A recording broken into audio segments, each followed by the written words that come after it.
Qu'est-ce que c'est? Nous appelons ça de la trétonine, colonel.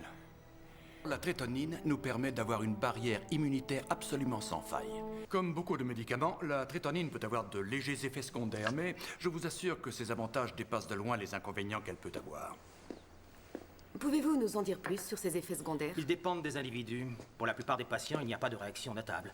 Pour ceux qui tolèrent mal le produit, il suffit de diminuer la dose. Pourrions-nous avoir assez de produits pour faire des tests? Sur Terre, bien sûr. Nous vous donnons ce que vous voudrez.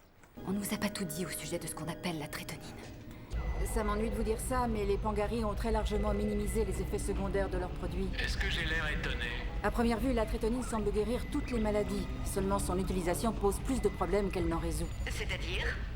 En fait, la trétonine se comporte comme un symbiote. Quand elle pénètre dans l'organisme, elle remplace immédiatement le système immunitaire du patient et elle supprime toutes les défenses qu'il possédait. En contrepartie, on obtient une résistance accrue aux virus et aux germes. Mais la protection contre les maladies n'est que provisoire, alors que la destruction du système immunitaire est permanente.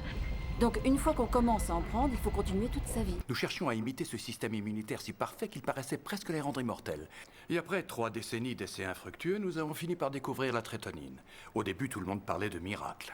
Mais vos scientifiques n'ont pas vu qu'elle avait des effets secondaires. Bien sûr que si, mais tout le monde pensait que nous pourrions améliorer notre produit. Malheureusement, ça n'a pas été le cas. Nous étions tellement certains que nous finirions par résoudre ces problèmes qu'en attendant d'y parvenir, nous avons décidé de profiter immédiatement des avantages du traitement. Leur structure génétique présente aussi plusieurs graves déficiences. La trétonine devrait normalement pouvoir protéger ceux qui l'utilisent plus longtemps qu'elle ne le fait. Et nous ne parvenons pas à trouver pourquoi elle se dégrade toute seule au fil du temps et finit par ne plus faire effet. Après de nombreuses années de recherche, nos savants nous ont enfin offert le fruit de leur sagesse. Ils en avaient fait une bombe.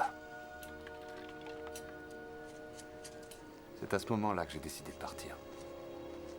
Nos savants étaient fous. Au moins les vôtres avaient de bonnes intentions. Ce remède était censé sauver des millions de vies. Et aujourd'hui, il condamne à mort ceux qui ont eu le malheur d'y croire.